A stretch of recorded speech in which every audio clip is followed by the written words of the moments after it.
Hello YouTube. This video is about conditionals. If A then B, if you stay up too late then you'll be tired in the morning, if the moon is edible then the moon is made of cheese, and so on. What do these statements mean and how do they work? Well, before addressing these questions I need to review briefly some very basic logic. Okay, standard propositional logic. I assume you have some familiarity with it. Here are the connectives. These are the truth tables where T represents true and F represents false. So if A is true, not A is false. If A is false, not A is true. If A is true, B is false. A and B is false, and so on. Right. Arrow is the material conditional, or material implication, and it's generally interpreted as representing the English construction if-then. So A arrow B is usually pronounced if A then B. As you can see, A arrow B is true just in case A is false or B is true.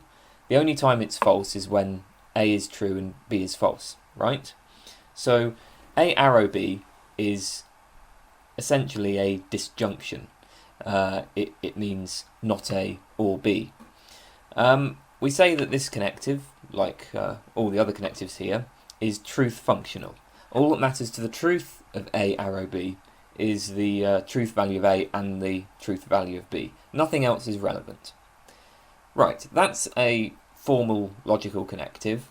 Now let's consider the English if-then construction. So here are some English conditional statements. If the weather holds, then we'll go for a walk after dinner. If we don't get to the station in 5 minutes, we'll miss the train. If a being than which none greater can be conceived exists in the mind, then it exists in reality too. And so on. You can think of your own examples. Now note that conditionals do not have to explicitly use the words if then. So for example, the following are all obviously equivalent to one. Okay, they say the same thing as number one here. So there are many ways of expressing conditional statements in English. That's not really important, it's just, something worth bearing in mind. Right then, in the literature, it's standard to distinguish indicative and subjunctive conditionals. So consider these pairs. If Frank Zappa did not write Joe's Garage, someone else did. If Frank Zappa had not written Joe's Garage, someone else would have. If David Cameron did not win the election, an imposter of him did. If David Cameron had not won the election, an imposter of him would have. Well, the first ones here seem obviously true, and the second ones seem obviously false. The first are called indicative conditionals, and the second are subjunctive or counterfactual conditionals. So 4A and 5A indicative, 4B and 5B are subjunctive or counterfactual. Counterfactual because, as you can see, the antecedent is what we say counter to fact. Now there is some debate about whether conditionals should be divided in this way, but this is the standard view. Okay, well that's the preliminary stuff sorted out. Now, the consensus for the last century or so has been that indicative conditionals just are material conditionals. So the English indicative, if A then B, is true just in case A arrow B is true. Arrow is a simple connective, so this is a neat little analysis. An immediate benefit beyond its simplicity is that we already understand the properties of the material conditional very well. It's been pretty much exhaustively studied by logicians. But does this analysis hold? Is this true? Or is there more to if A then B than this simple logical connective? So this is what we're questioning in this video. Is the English indicative conditional a material conditional? When I assert if A then B, am I really asserting nothing more than that A is false or B is true? I'll call the positive answer to these questions the material analysis of the conditional. Right. Now note we are ignoring subjunctive conditionals because the material analysis obviously fails for them. So if you consider if Frank Zappa had not written Joe's Garage then someone else would have, well obviously the antecedent is false, but the conditional as a whole is clearly false too. So the material analysis fails for subjunctives. All we're questioning here are indicative conditionals. Right then. Well, the paradoxes of material implication are an immediate problem for the material analysis. The paradoxes arise from the fact that A arrow B is really a disjunction. As I said, all that's required for A arrow B to be true is that it is a false A or a true B, a false antecedent or a true consequent. Now it follows from this that all of these conditionals are true. If the sky is blue, then Frank Zappa is a musician. If I am dead, then I am recording a new YouTube video. If the moon is made of cheese, then 2 + 2 = 5. All of these are true on the material analysis. Now it strikes people as extremely counterintuitive to say that these are true. It seems to many of us that true conditionals should have some sort of relevant connection between the antecedent and the consequent, and that this relevant connection is lacking in these. Essentially, the problem can be stated this way. Materially, anything follows from a false statement, and a true statement follows from anything. But this is completely at odds with our intuitions about implication. Let me just emphasise an important point here. We're not complaining about arrow as a logical connective. The material conditional is what it is, and it has a useful function in logic. The question is merely, does it give the right analysis of the use of if-then in English as a natural language? Now these paradoxes are certainly a problem. Can this problem be resolved? Well, first of all, perhaps to diffuse the problem slightly, consider the case of false consequence. So if the moon is made of cheese, then 2 + 2 = 5. The thing is, although these sorts of statements seem problematic, some statements like this are actually perfectly intuitive and perfectly acceptable.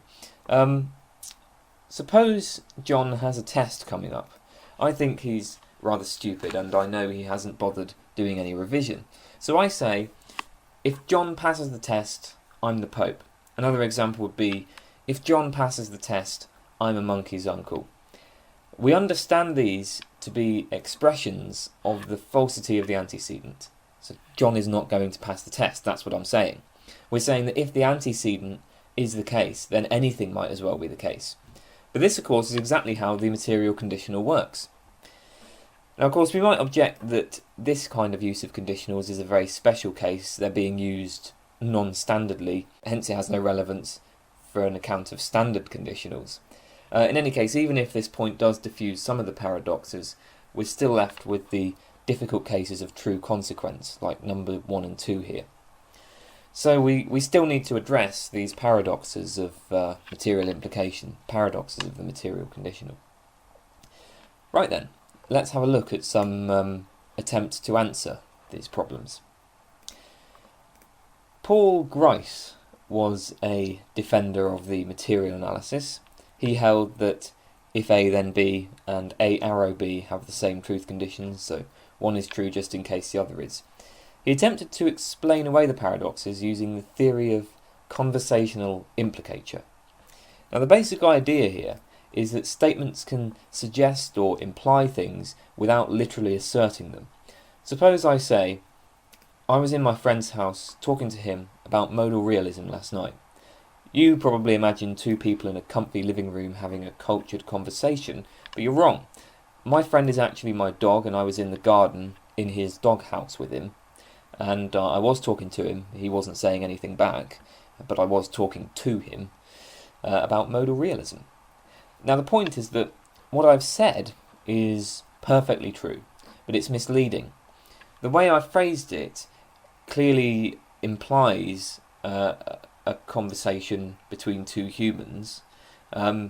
It's misleading because the word friend typically implies a human, the verb talking to typically implies a two-way conversation. Even so, I didn't literally lie to you. As I say, what I said was truthful. Now, many jokes draw on this. For example, 3 men walk into a bar. Ouch. Okay, that 3 men walk into a bar carries certain implications, and then the punchline violates it. I spent all morning trying to get the neighbour's cat down from the tree. I couldn't get it because I'm a horrible shot. I have the world's largest collection of seashells. I keep it on all the beaches of the world. Again, the initial statement it conveys certain implications, and then the punchline violates them, but in such a way that the initial statement can be perfectly true. Well, suppose we're talking about a lecturer, Jack. I say, is Jack a good lecturer? And you respond, well, he's got good fashion sense. Now, this statement literally means that he's got good fashion sense. All you've asserted there is that he's got good fashion sense. But you've also implied or suggested that he's not a good lecturer. By responding with a compliment about his fashion sense, you're suggesting that he's actually not a very good lecturer. So this is conversational implicature. There's a difference between what a statement literally asserts and what it implies or suggests. As you can see, it pops up in all sorts of conversational contexts. Now, one of the consequences of conversational implicature is that a statement can be entirely true, but it may nevertheless be inappropriate to assert it. So where did these implicatures come from? Well, Grice claimed that standard discourse was governed by certain maxims or rules, which developed in order to make discourse easier and more efficient. So here are some of the maxims he identified. Give as much information as required. Do not give more information than required. Be truthful, so don't assert what you believe to be false. Be relevant. Avoid ambiguity. Be concise. Now, these maxims explain why it's reasonable to interpret speakers as communicating more than what they explicitly say. We assume in standard discourse that people are observing these maxims, and we use this assumption to draw conclusions from what they say. So, for example, suppose you ask where Jack is, and I say, Jack is at the cinema. You infer from the maxim of truthfulness that I believe that Jack is at the cinema. Or suppose I say, he's either at the cinema or he's stayed at home. You infer that I believe one of these to be the case, but that I'm not sure which. I didn't explicitly say that I'm not sure, but suppose I confidently believe he went to the cinema. I saw him go in there. Well, if I were to respond, he's either at the cinema or he stayed at home, then yeah, what I've said is true, but it's very unhelpful. It's unhelpful because it violates the maxim of conciseness, and it violates the maxim to give as much information as required. By introducing a disjunction, then I've made my claim unnecessarily weak. I've unnecessarily weakened it and made it less helpful. So if I respond with a disjunction, then it's reasonable for you to infer that I'm unsure whether he went to the cinema or stayed at home. Now, conversational implicatures can be cancelled, and disjunctions provide a good example of this. Suppose a friend asks you to take something upstairs for them. You decide to play a game with them and hide it. They demand a clue and you say, okay, it's either in the main bedroom or your bathroom. Now, in this case, you know exactly where it is, but because you're playing a certain kind of game, your statement does not imply uncertainty. So the notion of conversational implicature is very useful, and it can account for many kinds of discourse. In this kind of discourse, certain kinds of implicatures are cancelled.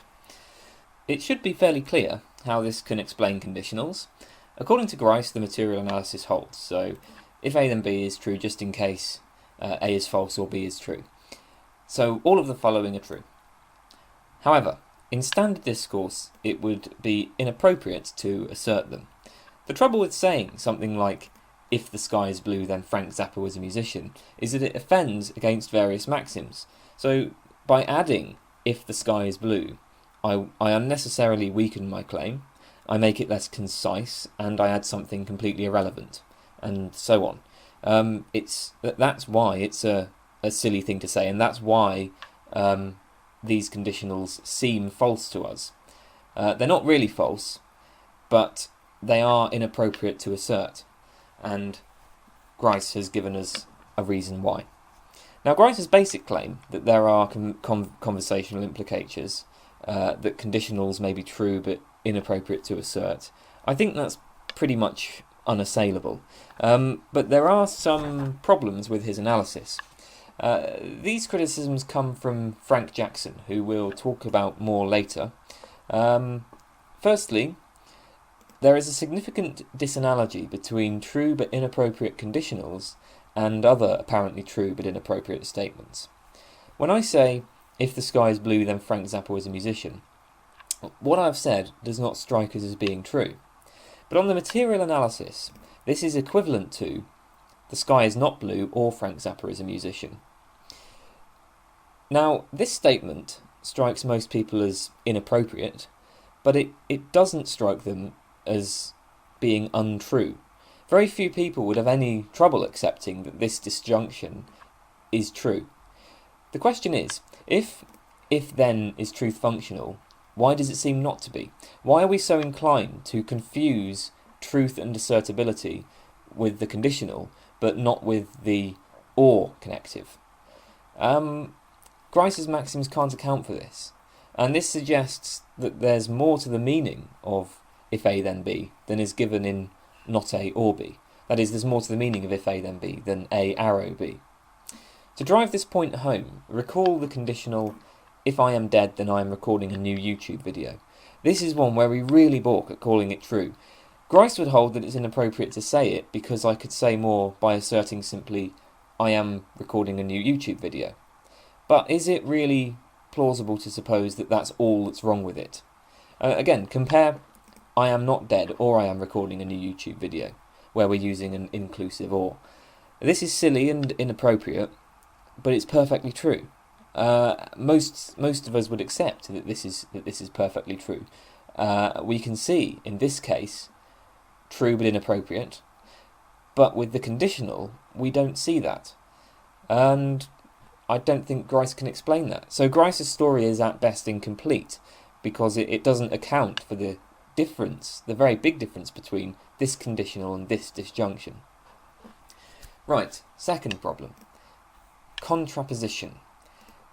Not B arrow not A is the contrapositive of A arrow B.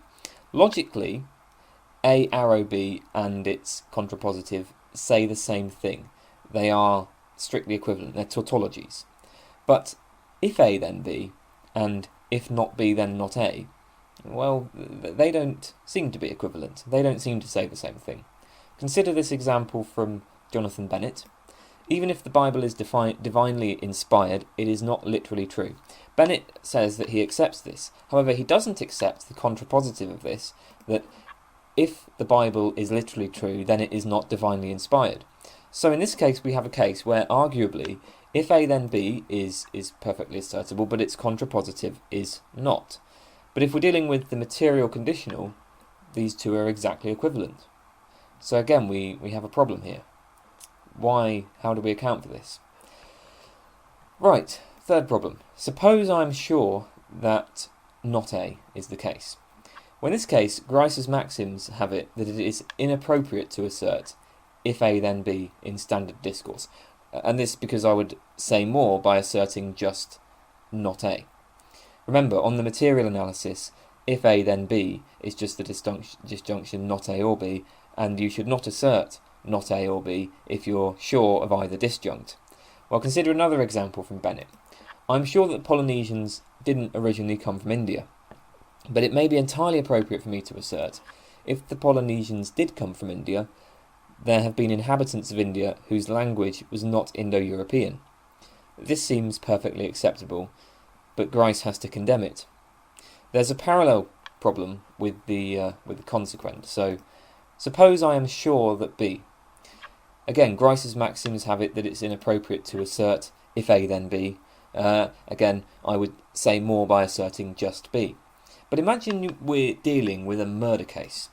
Dylan and Bob are accused of murdering a man during a burglary.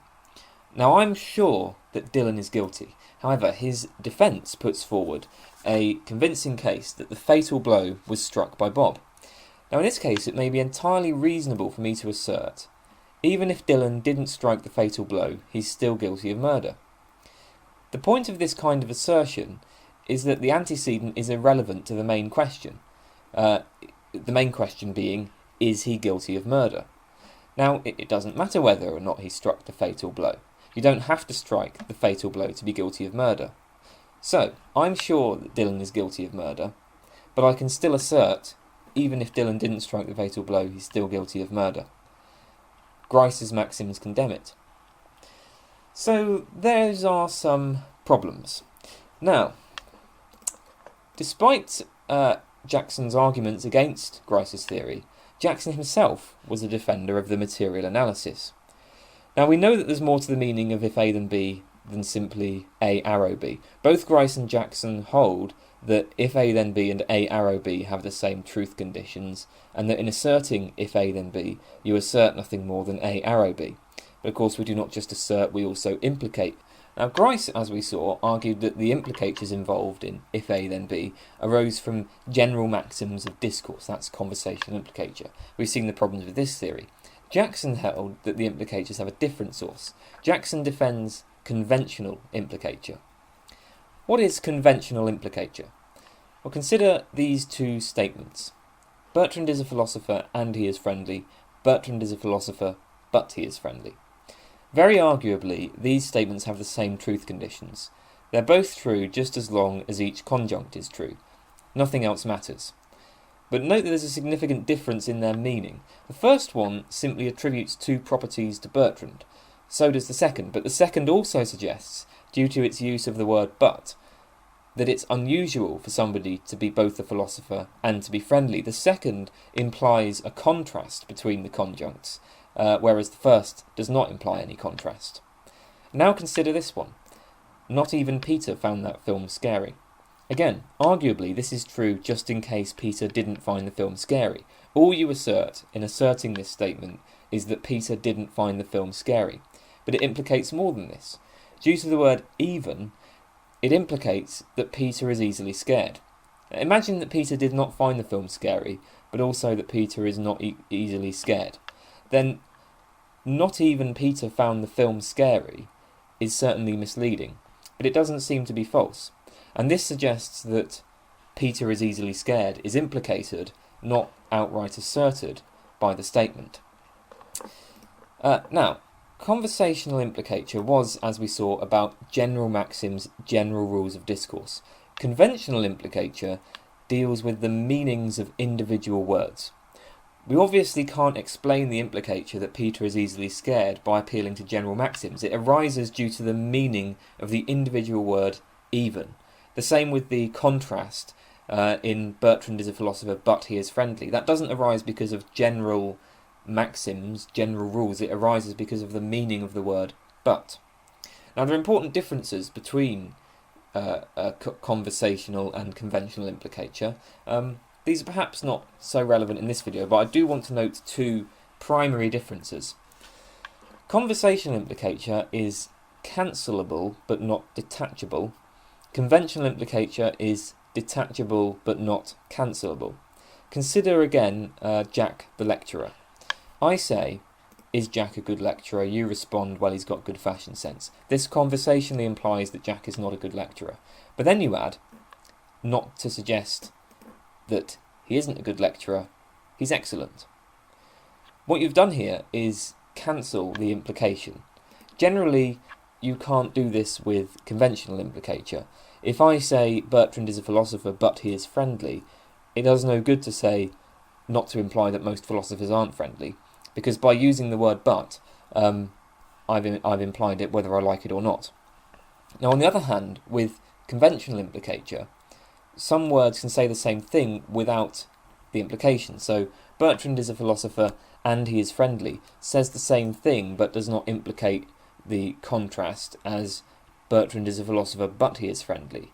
So conventional implicatures are detachable. But see that if I ask, is Jack a good lecturer?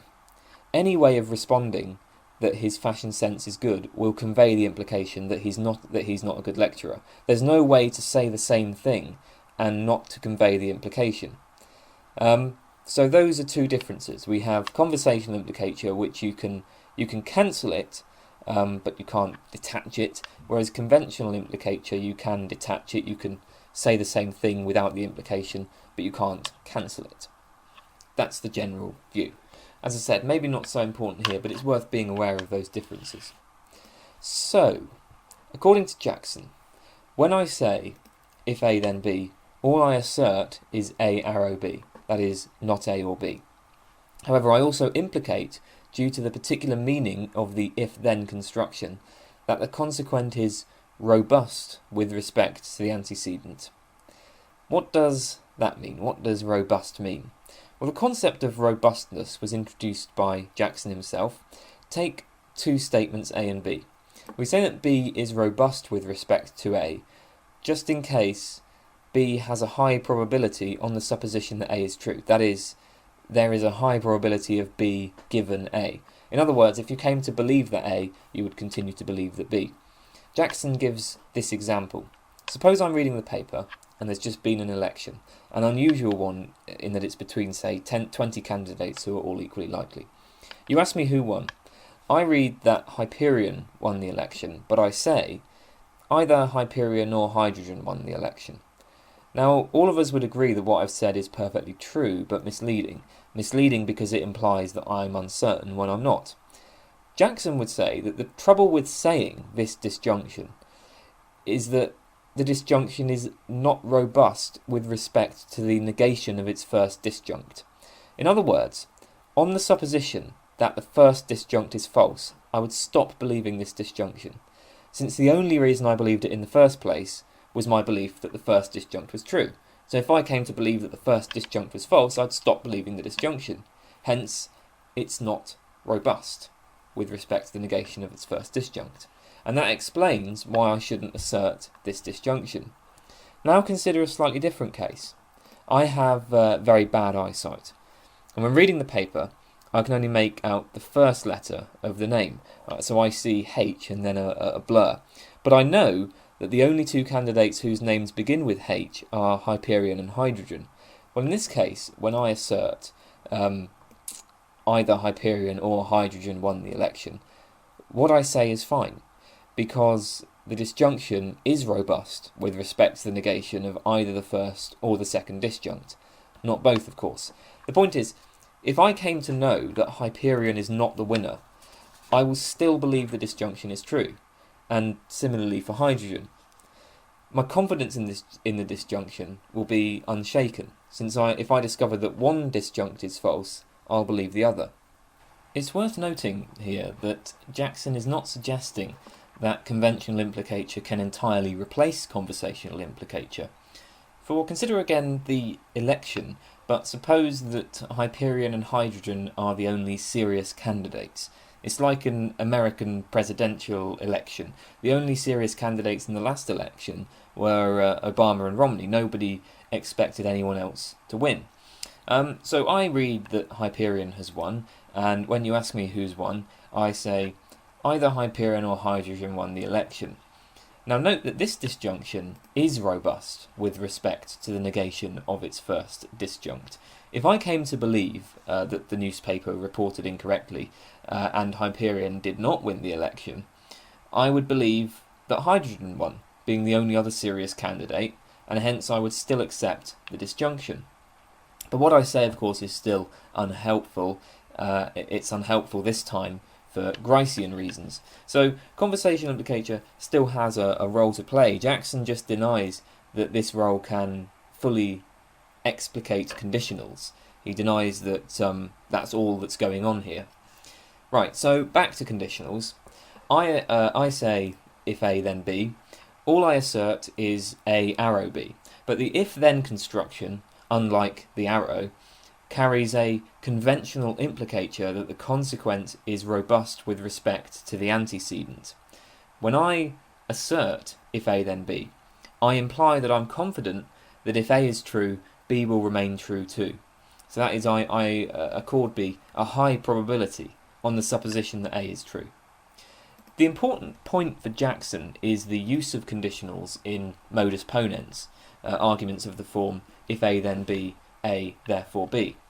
Modus ponens is always a valid form, but validity is a different question than our ability to actually use the argument in practice. Consider the argument A therefore A. Well, that form is perfectly valid. It's absolutely valid, but it's completely useless, right? What can you do with that in practice? Nothing. Now, the conditional, if A then B, is completely useless for the purposes of modus ponens if I accept it merely because I reject A or merely because I accept B. If I reject A, then obviously I will reject the second premise here, so I will consider the argument unsound. If I accept B, well then I already accept the conclusion.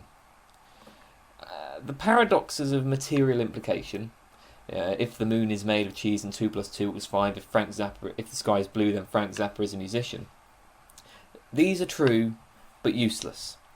If I came to believe that the moon is made of cheese, I would reject this conditional, because I hold that 2 plus 2 equals 5 is false, and coming to believe that the moon is made of cheese wouldn't change that. If I came to believe that the moon is made of cheese, I would still believe that 2 plus 2 equals 5 is false. This conditional, the consequence of this conditional is not robust with respect to the antecedent. On the other hand, if I came to believe that the sky is blue, well, I already do believe that the sky is blue, but that has no bearing on the probability of Zappa's being a musician. I accept this merely because I accept the consequent. I accept it merely because I accept that Zappa is a musician. Neither of these conditionals are robust, hence they have no use in argument. The only reason to accept either of these conditionals is that I either reject A or I accept B, and in that case they are useless for the purposes of modus ponens. Now, Jackson's theory does seem to be an improvement on Grice's, but it does have some problems of its own. So, this first one isn't a serious objection, but it is quite interesting. Consider again the cases of conditionals with false antecedents. So if the moon is made of cheese and 2 plus 2 equals 5. Well, I noted earlier in the video that the defender of the material analysis might have an easy answer to this, because we often use conditionals like this to express disbelief in the antecedent. John has a test coming up, I think John is stupid, so I say, if John passes the test, I'm the Pope.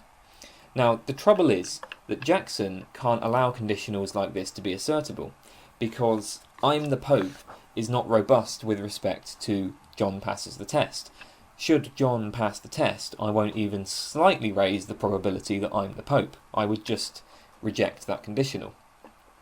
So Jackson's defence of the material analysis is actually hampered, not helped, by our use of such conditionals. His response is quite simple. He points out, as we did earlier, that the use of silly conditionals to express disbelief in the antecedent is non-standard, and his theory is of course a theory of standard conditionals. In other words, given the standard use of conditionals like if John passes a test then I'm the Pope, if that was used standardly, well then no, it's not assertable according to Jackson. The reason why we sometimes assert it is that we're using it non-standardly, and that's a reasonable point. I'm sure none of us would really disagree with that. Okay, more serious problem. We can ask, how do we determine whether some part of a word's meaning is a matter of conventional implicature rather than assertion? So that is, how do we determine that A but B merely implies but does not assert a contrast between A and B? Now, in fact, Jackson himself acknowledges that all we have to go on when making judgments about conventional implicature are our intuitive responses. So that is, when Jackson says that A and B and A but B have the same truth conditions, and that the latter only implies but does not assert a contrast, his justification for this view is simply that it seems intuitively plausible. But we can ask, is that really the case? Suppose Bertrand is a friendly philosopher and that most philosophers are friendly. I say Bertrand is a philosopher but he is friendly. Now the question is it more plausible to say that that's misleading and true than that it's misleading and false? Well, to be fair, a natural response to this statement would probably be something like, yes, that's right, though I wouldn't agree that most philosophers aren't friendly. So perhaps there is reason to think that this is an example of conventional implicature. Because if somebody were to assert this, if somebody were to say Bertrand is a philosopher but he is friendly, although I wouldn't agree that most philosophers aren't friendly, it would be odd to say that this statement is false. It's more reasonable, it seems, to say that it's misleading. So, in that case, our intuitions seem reasonable enough. But there does seem to me to be a problem with putting so much stock in our intuitions, given that our intuitions would rule conditionals, such as if I'm dead then I'm recording a new YouTube video, as simply false. It doesn't seem even remotely plausible to say that this is true. In which case there's a difficulty with supposing that its inappropriateness is a matter of implicature rather than assertion. So as long as we hold that judgments about whether meaning is a matter of implicature rather than assertion are justified by appeal to intuition, there is a problem with saying that this conditional is true but misleading. Right then, probably the most serious problem for Jackson's theory is that there's a significant difference between the usual sources of conventional implicature and indicative conditionals. The problem is that all other sources can be deleted without altering what is asserted. Now, this is really a consequence of the fact that conventional implicatures are detachable. So, if I say Bertrand is a philosopher but he is friendly, I can assert the same thing without the implication by saying Bertrand is a philosopher and he is friendly. Or I can just delete the conjunction entirely. Bertrand is a philosopher, Bertrand is friendly. If it's true that the contrast between philosophers and friendliness is only implied and not asserted by the word but, then I can simply remove the word but, and I will say the same thing without the implication of a contrast, as we can see in these two statements here. And this is the case for all such conjunctions, so I can delete all of these. Bertrand is a philosopher, nevertheless he is friendly. However he is friendly. Yet he is friendly. Even so he is friendly. All of these, on the theory of conventional implicature, all of these conventionally imply a contrast between being a philosopher and being friendly. But note that I can just delete all of them, and then I'll say the same thing without the implication. Or consider, for another example, not even Peter found the film scary. Now again, we can delete the even. We can say Peter did not find the film scary, or it is not the case that Peter found the film scary. These say the same thing without implying that Peter is easily scared. Julie is still sleeping. This implies that she was sleeping earlier. We can delete the still and have Julie is sleeping. Same assertion without the implication. John managed to pass the test. That possibly implies that we didn't expect him to pass the test, but we can delete the managed and just have John pass the test. Same assertion without the implication. Shut the bloody door. That implies that the speaker is frustrated about the door being open. We can say the same thing without the implication by saying shut the door. So, those are some possible, though certainly not uncontroversial, sources of conventional implicature. We can disagree whether these really are sources of conventional implicature, but these are sort of some standard examples. And in each case, we can delete the word and remove the implication without changing the assertion. Again, conventional implicatures are detachable, and we can simply remove the words that convey them. The trouble is that we simply can't do this with if-then. The conditional, if Bertrand is a philosopher, then he is friendly, and the two statements, Bertrand is a philosopher, Bertrand is friendly, they say something completely different. If-then is not deletable.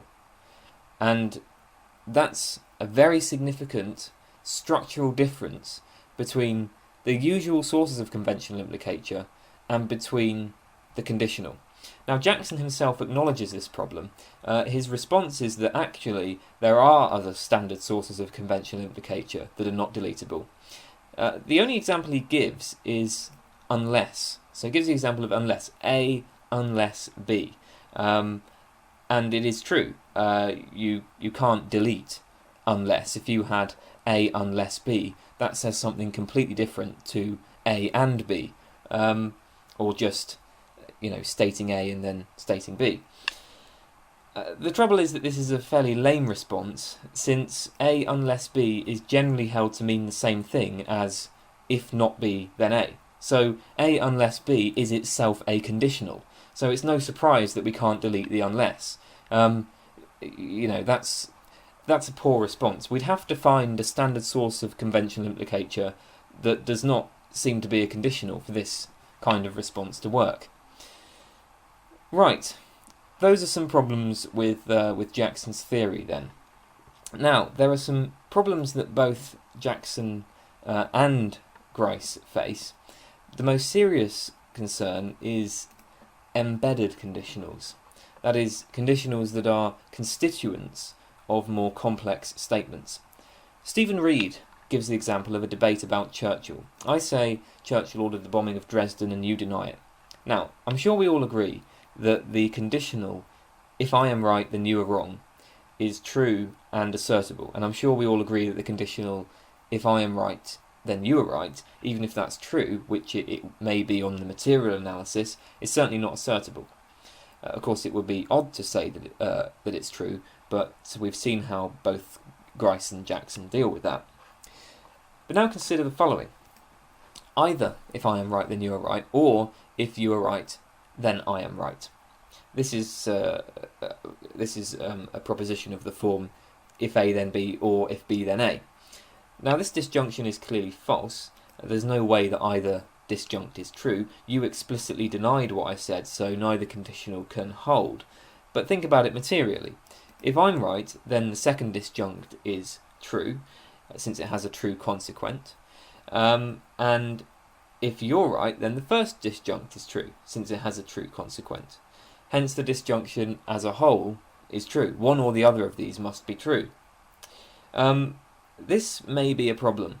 On the other hand, I wonder if this just begs the question against the material analysis. After all, if you're okay with accepting that if I am right then you're right might be true but not assertable, I'm not sure why you shouldn't say that this disjunction here is also true but not assertable. Perhaps I'm missing Reed's point. Reed himself says that it does no good to argue that one of the conditionals is true but not assertable, because neither conditional was asserted, only the disjunction was asserted. I'm not sure what difference this makes, to be honest. All you need to establish the truth of the disjunction is that one of the conditionals is true, and a defender of the material analysis will obviously accept this much. A more problematic example comes from Gibbard. Imagine you see someone holding a cup a few inches off the floor. Afterwards, you say, if the cup broke if it was dropped, then it was fragile. Formally and materially, this conditional is written, the cup was dropped, arrow, the cup broke, arrow, the cup was fragile. You might object that I'm swapping the statements around here, but I'm not. Think about it. The cup broke if it was dropped means the same as if the cup was dropped, then the cup broke. So there's no funny business going on here. Now, suppose that the cup was not dropped, did not break, and is not fragile. Now note, in that case, we have a false antecedent here and a false consequent here, making the conditional as a whole, this conditional as a whole, true. But then we have a true antecedent here and a false consequent here, making this conditional as a whole, making the whole conditional false. But the original statement, if the cup broke if it was dropped, then it was fragile, that does not seem to be false at all. That seems to be true. There doesn't seem to be anything wrong with that. Now, note that neither Grice nor Jackson can account for this. Their approach tried to show why we find it difficult to accept conditionals which, on the material analysis, are true. But in this case, we have a conditional which we'd all accept, and which seems to be true, but which on the material analysis is false. So, this is a big problem. There's also the problem of what we can derive given the material conditional, how the material conditional actually works in arguments. Here are two examples from Graham Priest. In standard propositional logic, the following arguments hold. This symbol here, this turnstile, that just means entails. So, not if A then B entails A. That's how you read that. Now this second argument here, that's just part of the definition of the material conditional. The material conditional is false only if the antecedent is true and the consequent false. So from a false conditional you can derive that the antecedent is true. The trouble is that if we hold that the English if-then is equivalent to arrow, then the following two arguments will be valid. If you close switch X and close switch Y, the light will go on. Therefore, it is the case either that if you close switch X, the light will go on, or that if you close switch Y, the light will go on. Imagine that the two switches are in a series, so both must be closed for the light to go on. Second argument, it is not the case that if there is a good God, the prayers of evil people will be answered. Therefore, there is a good God. These two arguments are not simply counterintuitive like the earlier paradoxes, they're straightforwardly invalid.